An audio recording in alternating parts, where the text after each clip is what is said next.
ನಮಸ್ತೆ friends, welcome back to my channel. ಎಲ್ಲರೂ ಹೇಗಿದ್ದೀರಾ? ಹೋಪ್ ಎಲ್ಲ ಸೂಪರ್ ಆಗಿದ್ದೀರಾ ಅಂತ ಅಂದ್ಕೊಂಡು ಇವತ್ತಿನ ವ್ಲಾಗ್ನ ಸ್ಟಾರ್ಟ್ ಮಾಡ್ತಾ ಇದ್ದೀನಿ. ಸೊ ನನ್ನ ಬ್ರದರ್ ಮದುವೆ ಇದ್ದಿದ್ದು ಭಾನುವಾರ ಸೋಮವಾರ. ಸೊ ನಾವು ಶುಕ್ರವಾರನೇ ಗುರುವಾರ ನೈಟ್ ನಾವು ಚಪ್ರವನ್ನು ಹಾಕಿದ್ದಂಥದ್ದು. ಸೊ ಗುರುವಾರ ಹಾಗೆ ಶುಕ್ರವಾರ 2 ದಿವಸದ ವೀಡಿಯೋ ಇದಾಗಿರುತ್ತೆ. ಜೊತೆಗೆ ನಾನು ಶುಕ್ರವಾರದ ಕಳಸ ಪೂಜೆ ವೀಡಿಯೋನ ಆಲ್ಮೋಸ್ಟ್ ನಾನು ಅಪ್ಲೋಡ್ ಮಾಡಿದ್ದೀನಿ. ನೋಡಿಲ್ಲ ಅಂದರೆ ಒಂದ್ಸಲ ಚೆಕ್ ಮಾಡಿ, ಹಾಗೆ ಲಿಂಕ್ ಕೂಡ ಇಲ್ಲಿ ಕೊಟ್ಟಿರ್ತೀನಿ. ಇದು ನಮಗೆ ಶನಿವಾರ ಒಂದು ದಿವಸ ಗ್ಯಾಪ್ ಸಿಕ್ತು ನಮಗೆ ಚೌಟ್ರಿಗೆ ಹೋಗೋದಕ್ಕೆ. ಸೊ ಅವತ್ತು ಏನೆಲ್ಲ ಪ್ರಿಪ್ರೇಷನ್ ಮಾಡಿಕೊಂಡೆ ಅನ್ನೋದನ್ನ ನಾನು ಈ ವಿಡಿಯೋದಲ್ಲಿ ನಾನು ನಿಮಗೆ ತೋರಿಸ್ತಾ ಇದ್ದೀನಿ. ಮೊದಲನೇದಾಗಿ ರೇಷನ್ಸ್ ಎಲ್ಲ ಬಂದಿತ್ತಲ್ವ, ಅದನ್ನೆಲ್ಲ ಒಂದು ಕಡೆ ನಾವು ಸ್ಟೋರ್ ಮಾಡ್ಕೊಂಡ್ವಿ, ಅಂದರೆ ಚೌಟ್ರಿಗೆ ತೊಗೊಂಡೋಗುವಂಥ ಐಟಮ್ಸು. ಅದಾದಮೇಲೆ ಮಕ್ಕಳು ಬಟ್ಟೆ, ಹಸ್ಬೆಂಡ್ ಬಟ್ಟೆ, ಎಲ್ಲರೂ ಟೋಟಲ್ ಎಲ್ಲರೂ ಬಟ್ಟೆಗಳು ಕೂಡ ಐರನ್ ಮಾಡಿ ಒಂದು ಕಡೆ ಜೋಡಿಸ್ಕೊಂಡು, ಬೇಕೆಂದರೆ ಬ್ಯಾಗಿಗೆಲ್ಲ ಪ್ಯಾಕ್ ಮಾಡೋದಕ್ಕೆ ಹೆಲ್ಪ್ ಆಗುತ್ತೆ ಅನ್ನೋದಕ್ಕೋಸ್ಕರ. ಇದು ಗುರುವಾರ ನೈಟ್ ಚಪ್ರ ಪೂಜೆಯನ್ನು, ಅಂದರೆ ಚಪ್ರ ಹಾಕೋದಕ್ಕೂ ಮುಂಚೆ ಒಂದು ಕಂಬವನ್ನು ಇಟ್ಟು ಅದಕ್ಕೆ ಪೂಜೆ ಮಾಡೋವಂಥದ್ದು. ಅದಾದಮೇಲೆ ಚಪ್ರ ಹಾಕೋದನ್ನು ಸ್ಟಾರ್ಟ್ ಮಾಡ್ತಾರೆ.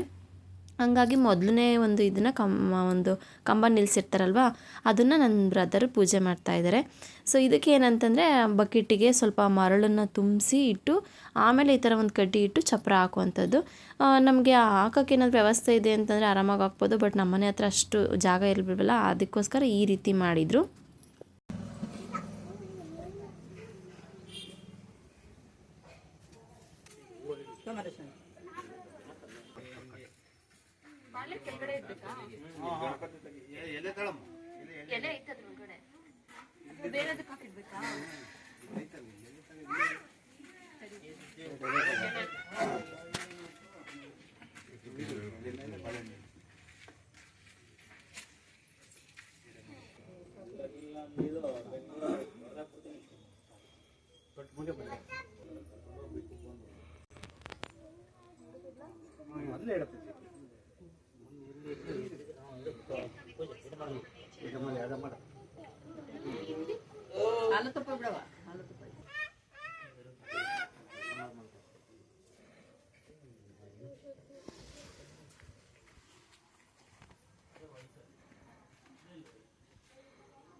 ತುಂಡಾಗಿರತ್ತಾಗ ನೋಡ್ರಿ, ಈಗ ನೋಡ್ರಪ್ಪ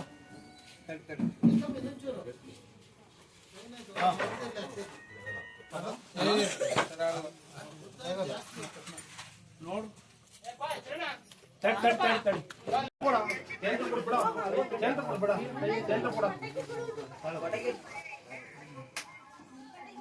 ಸೈಕಲ್ ನೀನು ಬಂದ್ಬಿಡು.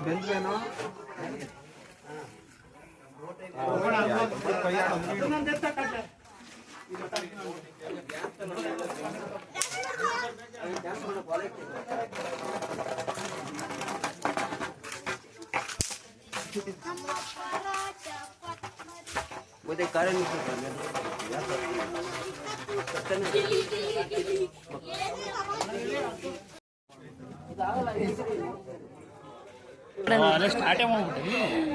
ಅಂದರೆ ಇದು ಕಳಸ ಪೂಜೆ ನೆಕ್ಸ್ಟ್ ಡೇ, ಅಂದರೆ ಗುರುವಾರ ನೈಟು ನಾವು ಶುಕ್ರವಾರ ಕಳಸ ಪೂಜೆ ಮಾಡ್ಕೊಂಡಿದ್ದು. ಅದಕ್ಕೂ ಮುಂಚೆನೇ ಎಲ್ಲದೂ ಪ್ರಿಪ್ರೇಷನ್ ಮಾಡ್ಕೊಳ್ಬೇಕಲ್ವಾ, ಹಾಗಾಗೆಲ್ಲ ರೆಡಿ ಮಾಡ್ಕೊಳ್ತಾ ಇದ್ವಿ. ನಾವು ಇಲ್ಲಿ ಗ್ಯಾಸ್ ಇಟ್ಕೊಳ್ತೀವಿ ಇದ್ರ ಮೇಲೆ, ಕಲ್ಲ ಮೇಲೆ, ಹಾಗಾಗಿ ಗ್ಯಾಸ್ನ ಒಲೆ ಮೇಲೆ ಇಟ್ಕೊಂಡು ಆ ಜಾಗ ಫುಲ್ಲು ಫ್ರೀ ಮಾಡ್ಕೊಂಡಿದ್ವಿ. ಎಲ್ಲ ಅದು ಕಳಸದ ಚಂಬ ಎಲ್ಲ ಇಟ್ಕೊಂಡು ಎಲ್ಲ ರೆಡಿ ಮಾಡಿಕೊಂಡ್ರೆ ಬೆಳಗ್ಗೆ ನಮಗೆ 6:30 7 ಗಂಟೆಗೆ ಎಲ್ಲ ಸ್ಟಾರ್ಟ್ ಅಂತ ಹೇಳಿದರು. 8 ಗಂಟೆಗೆ ಟೈಮಿಂಗ್ಸ್, ಒಳ್ಳೆ ಟೈಮಿಂಗ್ಸ್ ಇದೆ ಅಂತ. ಅಷ್ಟೊತ್ತಿಗೆಲ್ಲ ಪ್ರಿಪ್ರೇಷನ್ ಬೆಳಗ್ಗೆ ಟೈಮ್ ಮಾಡ್ಕೊಳಕ್ಕಾಗಲ್ಲ ಅಂತ ನೈಟೇ ಮಾಡ್ಕೊಳ್ತಾ ಇದ್ವಿ. ಇದು ಚಿಗ್ನಿ ತಮಟ ಮತ್ತು ಅಕ್ಕಿ ತಮಟ ಮಾಡ್ಕೊಂಡು ನಾನು ರೆಡಿ ಮಾಡ್ಕೊತಾ ಇದ್ದೆ. ಇದು ದೇವರಿಗೆಲ್ಲ ಮೀಸ್ಲಕ್ಕಿ ಅಂತ ತೆಗಿತಾರಲ್ವ, ಅಂದರೆ ನಮ್ಮ ಮನೆ ದೇವರು, ಊರಿನ ದೇವರು ಎಲ್ಲ ಟೋಟಲ್ ನಮ್ಮ ಊರು ಗ್ರಾಮ ದೇವತೆನೇ 3 ದೇವರಿದೆ, ಮತ್ತು ಕಲ್ಲೇಶ್ವರ, ಆಂಜನೇಯ, ಹಾಗೆ ನಮ್ಮ ಮನೆ ದೇವರು ಎಲ್ಲ ಟೋಟಲ್ 7 ಅಥವಾ 9 ಈ ಥರ ಮೀಸ್ಲಕ್ಕಿ ಅಂತ ತೆಗಿತಾರೆ.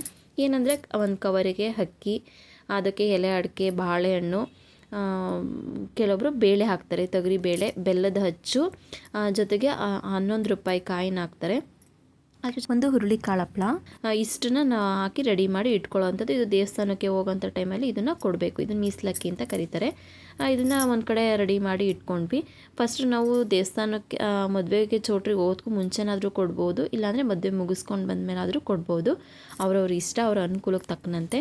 ಸೊ ನೈಟು ಅದೆಲ್ಲ ಆಲ್ಮೋಸ್ಟು ಪ್ರಿಪ್ರೇಷನ್ ಎಲ್ಲ ಅಂದರೆ ನಮ್ಮ ಮನೆ ಅಕ್ಕಪಕ್ಕ ಇರೋರೆಲ್ಲ ತುಂಬ ನಮಗೆ ಹೆಲ್ಪ್ ಮಾಡಿದ್ರು. ಏಕೆಂದರೆ ಹಿರಿಯೋರು ಇರಬೇಕಲ್ವ ಇದಕ್ಕೆಲ್ಲ ಹೆಲ್ಪ್ ಮಾಡೋದಕ್ಕೆ. ನಮ್ಗೆ ಸಿಕ್ಕಾಪಟ್ಟೆ ಹೆಲ್ಪ್ ಮಾಡಿದ್ರು. ಇದು ಬೆಳಗ್ಗೆಗೆ ಕಳ್ಸಕ್ಕೆ ಅಂತ ಅಂದ್ಬಿಟ್ಟು ಅದು ಕಣಗಲದ ಹೂವು, ಅದು ತುಂಬಾ ಚೆನ್ನಾಗಿ ಕಾಣಿಸುತ್ತೆ. ಅದು ಡೆಕೋರೇಷನ್ಗೆಲ್ಲ ಮೇಲೆ ಸಿಗಿಸ್ತಾರಲ್ವ ಹೊಂಬಾಳೆಗೆ, ಅದು ತುಂಬ ಚೆನ್ನಾಗಿ ಕಾಣಿಸುತ್ತೆ. ಹಂಗಾಗಿ ಅದನ್ನು ಕೂಡ ಕಿತ್ಕೊಂಬಂದು ಇಟ್ಟು ಆಲ್ಮೋಸ್ಟ್ ಎಲ್ಲ ಫುಲ್ಲು ರೆಡಿ ಮಾಡಿ ಇಟ್ಟಿದ್ವಿ ಒಂದು ಕಡೆ. ಇದನ್ನು ಎಲ್ಲರೂ ಹೆಲ್ಪ್ ಮಾಡಿದ್ರು, ನಾವು ಒಬ್ಬರೇ ಅನ್ನೋಕ್ಕಾಗಲ್ಲ. ಎಲ್ಲ ತುಂಬ ಹೆಲ್ಪ್ ಮಾಡಿ ಎಲ್ಲ ಜೋಡಿಸಿ ಇಟ್ಟು ನೋಡಿ, ಛತ್ರಿ ಸಮೇತನೂ ಆರತಿ ಪ್ರತಿಯೊಂದು ಏನು ಮಿಸ್ ಇಲ್ಲ. ಬೆಳಗ್ಗೆ ಬಂದ ತಕ್ಷಣ ಎಲ್ಲ ತಗೊಂಡು ಹೋಗಬೇಕು. ಅಕ್ಷತೆ ಕಾಳು ಎಲ್ಲದು ಪೂರ್ತಿಯಾಗಿ ರೆಡಿ ಮಾಡಿ ಇಲ್ಲಿ ಇಟ್ಟಿರೋಂಥದ್ದು. ಕಾಯಿ ಅಷ್ಟೇ ನೋಡಿ ಕಳ್ಸೋಕ್ಕೆ. ಆಮೇಲೆ ನಾವು ನೀರು ತರೋದಕ್ಕೆ ಗಂಗೆ ನೀರು ತರೋದಕ್ಕೆ ನಾವು ಚಂಬು ಇಟ್ಕೊಳ್ತೀವಲ್ವ, ಅಂದರೆ ಕಳ್ಸದ ಚಂಬು, ಅದನ್ನು ಒತ್ಕೊಳ್ಳೋದಕ್ಕೆ ಒಂದು ಬಟ್ಟೆ, ಪ್ರತಿಯೊಂದು ರೆಡಿ ಮಾಡಿ ಇಟ್ಟಿದ್ದು. ಈ ಥರ ರೆಡಿ ಮಾಡಿಟ್ರೆ ಬೆಳಗ್ಗೆ ಟೈಮಲ್ಲಿ ಗಾಬರಿನೂ ಆಗೋಲ್ಲ, ಈಸಿಯಾಗಿ ನಮಗೆ ಕೆಲಸ ಆಗೋಗ್ಬಿಡುತ್ತೆ. ಈ ಥರ ನೈಟೇ ನಾವು ಪ್ರಿಪ್ರೇಷನ್ ಮಾಡಿ ಇಟ್ಕೊಂಡ್ರೆ. ಇದು ಕಡಲೆಕಾಳು ಮತ್ತು ಅಕ್ಕಿ ಬೆಳಗ್ಗೆ ಟೈಮ್ ನೆನೆ ಅಂದ್ಕೊಂಡ್ವಿ. ಅಂದರೆ ಎಲೆ ಅಡಿಕೆ ಜೊತೆ ಕೊಡ್ತೀವಲ್ವ ಪೂಜೆಗೆ, ಅದಕ್ಕೋಸ್ಕರ ಅದು ಕಡಲೆಕಾಳು ನೆನೆ ಹಾಕಿರೋವಂಥದ್ದು. ಸೊ ಕಳಸ ಪೂಜೆದು ನಾನು ವೀಡಿಯೋ ಅಪ್ಲೋಡ್ ಮಾಡಿದ್ದೀನಿ, ಒಂದು ಸಲ ನೋಡಿಲ್ಲ ಅಂದರೆ ಚೆಕ್ ಮಾಡಿ. ಇದನ್ನು ನೆಕ್ಸ್ಟ್ ಡೇ ನಮಗೆ ಇನ್ನೊಂದು ದಿನ ಟೈಮ್ ಸಿಕ್ಕಿತ್ತು ನಮಗೆ ಬಟ್ಟೆ ಎಲ್ಲ ಪ್ಯಾಕ್ ಮಾಡ್ಕೊಳ್ಳೋದಕ್ಕೆ ಎಲ್ಲ. ಹಾಗೆ ಇನ್ನೊಂದು ಹೇಳಬೇಕು, ನಮ್ಮ ಮನೆಯಲ್ಲಿ ಚಪ್ರ ಹಾಕಿದ ನಂತರನೇ ಚಂದು ಮನೆಗೆ ಹೋಗಿ ಚಪ್ರ ಹಾಕಿದ್ದು. ಅಂದರೆ ನಮ್ಮ ಮನೆ ಅವ್ರ ಮನೆ ಸ್ವಲ್ಪ ನಿಯರೇ ಇರೋದ್ರಿಂದ ಇಲ್ಲಿ ಫಸ್ಟ್ ಹಾಕಿ ಆಮೇಲೆ ಅಲ್ಲಿ ಹೋಗಿ ಎಲ್ಲರೂ ಚಪ್ರ ಹಾಕೋದು. ತುಂಬ ಅಂದರೆ ತುಂಬ ಹೆಲ್ಪ್ ಮಾಡಿದ್ರು. ಎಲ್ಲರೂ ಜೊತೆಗೆ ನಿಂತ್ಕೊಂಡು ಈ ಥರ ಕೆಲಸ ಕಾರ್ಯಗಳು ಮಾಡಿದಾಗ ಹೆಲ್ಪ್ ಮಾಡಿದಾಗ ತುಂಬಾ ಖುಷಿಯಾಗುತ್ತೆ, ಎಲ್ಲರೂ ಇನ್ವಾಲ್ವ್ಮೆಂಟಲ್ಲಿ ಮಾಡಿದಾಗ. ಸೊ ನಮ್ಮ ಒಂದು ಮನೆಯಲ್ಲಿ ಎಲ್ಲರೂ ತುಂಬ ಇನ್ವಾಲ್ವ್ಮೆಂಟ್ ಮಾಡ್ಕೊಂಡು ಮಾಡಿದ್ರು. ಎಲ್ಲರೂ ಕೂಡ ಥ್ಯಾಂಕ್ಸ್ ಹೇಳಲೇಬೇಕು. ಈ ಟೈಮಲ್ಲಿ ಸಿಟಿಗಳು ಇಳಿಸ್ಕೊಂಡ್ರೆ ಹಳ್ಳಿಗಳಲ್ಲಿ ಈ ಥರ ಎಲ್ಲರ ಜೊತೆ ಸೇರಿ ಮಾಡ್ತಾರೆ, ಅದನ್ನು ನೋಡೋಕ್ಕೆ ತುಂಬಾ ಖುಷಿ ಆಗುತ್ತೆ. ಮದುವೆ ತುಂಬ ಸಪೋರ್ಟಿವ್ ಆಗಿ ಹೆಲ್ಪ್ ಮಾಡಿದ್ರು ಅಂತಲೇ ಹೇಳ್ಬೋದು. ಹಾಗೆ ನೈಟು ನಾನು ಗೋಲ್ಡ್ ಫೇಶಿಯಲ್ ಕಿಟ್ ತೊಗೊಂಡೋಗಿದ್ದೆ. ನನ್ನ ತಮ್ಮ ಏನು ಫೇಶಿಯಲ್ ಏನು ಮಾಡಿಸ್ಕೊಂಡಿರಲಿಲ್ಲ ಅವನು, ಹಾಗಾಗಿ ಅವನಿಗೆ ಒಂದು ಸ್ವಲ್ಪ ಫೇಶಿಯಲ್ ಮಾಡಿ ಮೆಹಂದಿ ಹಾಕಿ ನಾನು ಹಸ್ಬೆಂಡು ಅವನು ಮತ್ತು ಫೇಸ್ ಮಾಸ್ಕ ಯೂಸ್ ಮಾಡಿಕೊಂಡೆ ಅಷ್ಟೇ. ನಾನು ಇದೆಲ್ಲ ಫೇಶಿಯಲ್ ಮಾಡ್ಕೊಳ್ಳೋಕೆ ಟೈಮ್ ಸಿಗಲಿಲ್ಲ ನನಗೆ. ಬೆಳಗ್ಗೆ ಮಾಡಿಕೊಂಡೆ ನಾನು, ಒನ್ ಡೇ ಟೈಮ್ ಸಿಕ್ತಲ್ವ ಆವಾಗ ಮಾಡಿಕೊಂಡೆ ನಾನು. ಹಾಗೆ ಸ್ವಲ್ಪ ಬ್ಲೌಸ್ದೆಲ್ಲ ಫಿನಿಷ್ ಮಾಡೋದಿತ್ತು ಕೆಲವೊಂದು ಕೆಲಸಗಳು. ಅಂದರೆ ಬೀಡ್ಸ್ ಹಾಕೋದು, ಸ್ವಲ್ಪ ಕುಚ್ಚೊಂದು 2 ಸಾರಿ ಅರ್ಧಕ್ಕೆ ನಿಲ್ಲಿಸಿದ್ದೆ. ಅಂದರೆ ಕೆಲವೊಂದನ್ನ ಮಣಿ ಅರ್ಧ ಊರಲ್ಲೇ ಬಿಟ್ಟು ಬಂದುಬಿಟ್ಟಿದ್ದೆ, ತಂದಿರಲಿಲ್ಲ. ಹಾಗಾಗಿ ಅರ್ಧ ಆಗಿತ್ತು, ಅದನ್ನೆಲ್ಲ ಫಿನಿಷ್ ಮಾಡ್ಕೊಳ್ಳೋಣ ಅಂತ ಅದನ್ನೆಲ್ಲ ಫಿನಿಷ್ ಮಾಡ್ಕೊತಾ ಇದ್ದೆ. ಏಕೆಂದರೆ ಒಂದಿನ ಸಿಕ್ಕಿರೋದನ್ನ ನನಗೆ ಹೆಲ್ಪ್ ಆಯಿತು. ಮತ್ತು ಇದು ಅಷ್ಟೇ, ಬ್ಲೌಸ್ಗೆ ಬೀಡ್ಸ್ ಏನು ಹಾಕಿರಲಿಲ್ಲ ನಾನು, ಬೇರೆ ಬ್ಲೌಸಿಗೆ ಬೀಡ್ಸ್ ಇತ್ತು, ಮೊನಾಲಿಸಾ ಬೀಡ್ಸು. ಇದನ್ನೇ ಹಾಕೋಣ, ಇದಕ್ಕೂ ಹಾಕೋಣ, ಇನ್ನು ಗೋಲ್ಡ್ ಅಲ್ವಾ ಸ್ವಲ್ಪ ಮ್ಯಾಚ್ ಆಗುತ್ತೆ ಅಂತ ಈ ಬ್ಲೌಸಿಗೆ ಕೂಡ ಹಾಕ್ಕೊಂಡೆ. ಮತ್ತು ಇನ್ನೊಂದಕ್ಕೆ ಪಿಂಕ್ ಕಲರ್ ಹಾಕ್ಕೊಂಡೆ. ಇದಕ್ಕೇನು ಬ್ಲೌಸ್ಗೇನು ಬೀಡ್ಸೇನು ಹಾಕೋ ಐಡಿಯಾ ಇರಲಿಲ್ಲ, ಬಟ್ ಒನ್ ಡೇ ಟೈಮ್ ಸಿಕ್ಕಿತ್ತಲ್ವಾ, ಹೆಂಗೂ ಟೈಮ್ ಸಿಕ್ಕಿದೆಯಲ್ಲ, ವೇಸ್ಟ್ ಮಾಡೋದು ಏನು ಅಂತ ಅಂದ್ಬಿಟ್ಟು, ಬೀಡ್ಸ್ ಬೇರೆ ಇದೆಯಲ್ಲ ಅಂತ ಅಂದ್ಬಿಟ್ಟು ಓಕೆ ಟ್ರೈ ಮಾಡೋಣ ಅಂತ ಹಾಕಿದೆ. ಬಟ್ ಬೀಡ್ಸು ಸ್ವಲ್ಪ ಕಡಿಮೆ ಇರೋದ್ರಿಂದ ಸ್ವಲ್ಪ ದೂರ ಹಾಕಿದ್ದೀನಿ. ಆದರೆ ಇದನ್ನು ತುಂಬ ಹತ್ತಿರ ಹಾಕಿದ್ರೆ ತುಂಬ ಚೆನ್ನಾಗಿ ಬರುತ್ತೆ ಫಿನಿಶಿಂಗು. ತುಂಬ ದೂರ ಹಾಕಿದ್ರೆ ಅಷ್ಟೊಂದು ಚೆನ್ನಾಗಿರಲ್ಲ. ಬಟ್ ನನಗೆ ಇರಲಿ ಸುಮ್ಮನೆ ಹಾಗೆ ಕಾಲಿರೋದಕ್ಕೆ ಇದನ್ನು ಬೆಟರ್ ಅನ್ನಿಸ್ತು. ಬಟ್ ಕ್ಯೂಟಾಗಿ ಕಾಣಿಸ್ತಾಯಿತ್ತು, ಚೆನ್ನಾಗಿ ಕಾಣಿಸ್ತಾಯಿತ್ತು. ಬಟ್ ಇದಕ್ಕೆ ಪಿಂಕ್ ಅಥವಾ ಗ್ರೀನ್ ಬಳಸಿದರೆ ಇನ್ನೂ ತುಂಬ ಚೆನ್ನಾಗಿರೋದು. ಬಟ್ ನನ್ನ ಹತ್ರ ಇದ್ದಿದ್ದು ಗೋಲ್ಡ್ ಬೀಡು, ಅದನ್ನೇ ನಾನು ಯೂಸ್ ಮಾಡಿಕೊಂಡೆ. ಸೊ ಇದು ಚಿಕ್ಕ ಪುಟ್ಟ ಕೆಲಸಗಳನ್ನೆಲ್ಲ ನಾನು ಫಿನಿಶ್ ಮಾಡಿಕೊಂಡೆ. ಬ್ಲೌಸ್ದು ಮತ್ತು ಸೊಂಟ ಡಾಬ್ ಇತ್ತು, ಅದು ಕೂಡ ಸ್ವಲ್ಪ ರೆಡಿ ಮಾಡ್ಕೊಳ್ಬೇಕಿತ್ತು. ಅಂದರೆ ಮುಂಚೆ ಸ್ವಲ್ಪ ಟೈಟ್ ಮಾಡಿಸ್ಬಿಟ್ಟಿದ್ದೆ. ಸೊ ಅದನ್ನು ಸ್ವಲ್ಪ ದೊಡ್ಡದಾಗಿ ಮಾಡ್ಕೊಳ್ಬೇಕಿತ್ತು. ಅದು ನೈಟ್ ಫಂಕ್ಷನ್ನಿಗೆ ಅಂತ ಅಂದ್ಬಿಟ್ಟು ಅದನ್ನು ಕೂಡ ರೆಡಿ ಮಾಡಿಕೊಂಡೆ. ನಾನು ನೈಟ್ ವೇರ್ ಮಾಡ್ತೀನಿ, ಅದನ್ನು ನೆಕ್ಸ್ಟ್ ವೀಡಿಯೋಗಳಲ್ಲಿ ನಾನು ಅಪ್ಲೋಡ್ ಮಾಡ್ತೀನಿ. ಸೊ ಇದೇ ಥರ ವೀಡಿಯೋಸ್ ಬೇಕಂತಂದರೆ ನನ್ನ ಒಂದು ಚಾನಲ್ನ ಸಬ್ಸ್ಕ್ರೈಬ್ ಮಾಡ್ಕೊಳ್ಳಿ. ಹಾಗೆ ಬೆಲ್ ಐಕನ್ನ ಕ್ಲಿಕ್ ಮಾಡಿಕೊಂಡು ವೀಡಿಯೋಸ್ನ ನೋಡಿ. ಯಾಕೆಂದರೆ ನಾನು ವೀಡಿಯೋಸ್ ಹಾಕಿದ ತಕ್ಷಣ ನಿಮಗೆ ನೋಟಿಫಿಕೇಷನ್ ಬಂದು ತಲುಪುತ್ತೆ. ಸೊ ಅವತ್ತಿನ ದಿನವೇ ನಮ್ಮ ಊರಲ್ಲಿ ದೀಪಾರಾಧನೆ ಇತ್ತು. ಹಾಗಾಗಿ ದೀಪಗಳನ್ನು ಇಟ್ಟು ಪೂಜೆ ಮಾಡಿಸೋದೆಲ್ಲ ತುಂಬ ಚೆನ್ನಾಗಿ ಮಾಡಿದ್ರು. ನಾನು ಫಸ್ಟ್ ಟೈಮ್ ಈ ಥರ ಪೂಜೆ ಎಲ್ಲ ಮಾಡಿದ್ದು. ಸೊ ನನಗಂತೂ ಸಿಕ್ಕಾಪಟ್ಟೆ ಖುಷಿ ಆಯಿತು. ಐ ಹೋಪ್ ಇವತ್ತಿನ ವ್ಲಾಗ್ ನಿಮ್ಗೆ ಇಷ್ಟ ಆಗಿದೆ ಅಂತ ಅಂದ್ಕೊಂಡಿದ್ದೀನಿ. ಇಷ್ಟ ಆದರೆ ಪ್ಲೀಸ್ ಲೈಕ್, ಶೇರ್, ಕಮೆಂಟ್ ಮಾಡಿ. ಹೇಗಿತ್ತು ಇವತ್ತಿನ ವ್ಲಾಗ್ ಅನ್ನೋದನ್ನ ನನಗೆ ನಿಮ್ಮ ಕಮೆಂಟ್ ಮಾಡಿ. ನನಗೂ ಕೂಡ ನಿಮ್ಮ ಕಮೆಂಟ್ ಓದಲಿಕ್ಕೆ ತುಂಬ ಖುಷಿ ಆಗುತ್ತೆ. Thank you for watching.